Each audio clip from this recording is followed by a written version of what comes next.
ناظرین، ہم دیوار کے پیچھے کھڑے ہیں اور آسمان نظر میں لانے کی جستجو ہے۔ بند گلی میں ہے مگر نگاہیں منزل پر جمانے کی کوشش۔ ہم مسدود راہوں کے مسافر ہیں مگر سادے سفر ہاتھ نہیں۔ دہائیوں سے نازک دور سے گزرنے والی مملکت پر اب جب اصل نازک وقت پڑا ہے تو کوئی سمجھنے کو تیار نہیں۔ گردش ایام بدل گئی، ہندسے بدل گئے، تاریخ بدل گئی مگر حالات نہیں بدلے۔ دعا ہے کہ نیا سال اچھا ہو مگر برا ہو اس مگر کا جو امید اور خدشے کے درمیان آ کھڑا ہوا ہے۔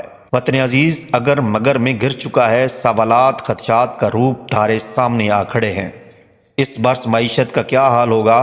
معاشی حالات یہی رہے تو کیا ہوگا؟ غربت بڑھ رہی ہے جبکہ سیاست میں استحکام اس برس بھی نہ ہوا تو کیا ہوگا؟ ہائبرڈ جمہوریت لنگڑی لولی بھی نہ رہی تو کیا ہوگا؟ انتخابات ہوئے تو کیا، نہ ہوئے تو کیا ہوگا؟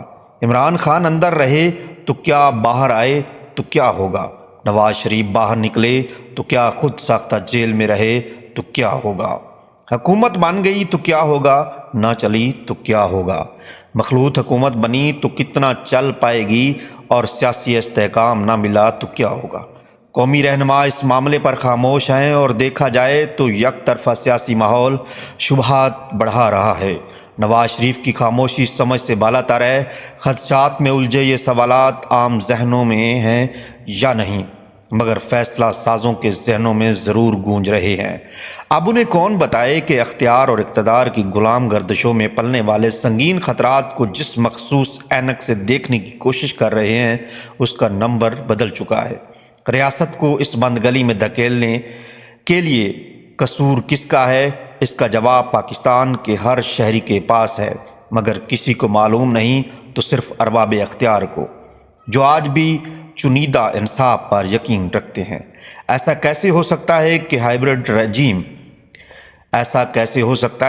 رجیم کے سیاسی کردار کو جیل میں بند رکھا جائے، انہیں سیاست سے روک دیا جائے، کارکنوں کو ڈرا دیا جائے مگر ان کے پیچھے چھپے عسکری کرداروں کو مقدس میوزیم میں چھپا دیا جائے؟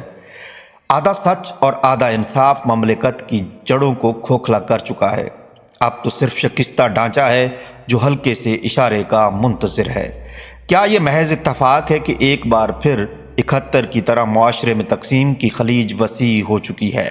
71 کے انتخابات طویل آمریت کا نتیجہ بنے اور ملک دو حصوں میں تقسیم ہوا۔ معیشت الگ، آخری سانسوں پر ریاست اور معاشرہ سب بحران کا شکار ہے۔ یہ بھی محض اتفاق ہے کہ اندرونی محاذ پر لڑتی ریاست کو بیرونی خطرات کا سامنا بھی ہے۔ مغربی اور مشرقی محاذ پر بھی خطرات منڈلا رہے ہیں۔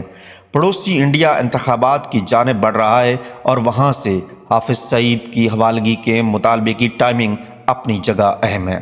کیا یہ سمجھا جائے کہ صرف پاکستان میں ہی نہیں بلکہ انڈیا میں بھی پاکستان اسٹیبلشمنٹ مخالف بیانیہ انتخابات میں کام آئے گا؟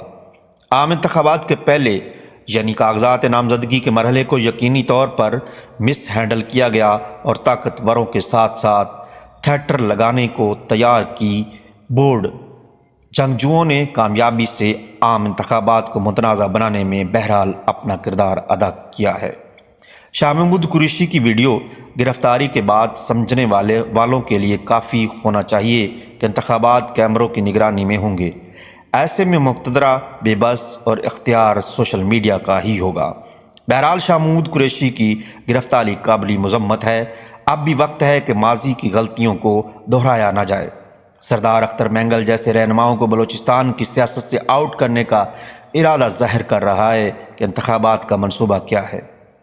اگر آئین پسند سیاستدانوں کو سیاست سے الگ کرنا ہے تو پھر نتیجہ دیوار پر لکھا ہے۔ ایسے میں انتخابات کی ضرورت کیا رہ جائے گی؟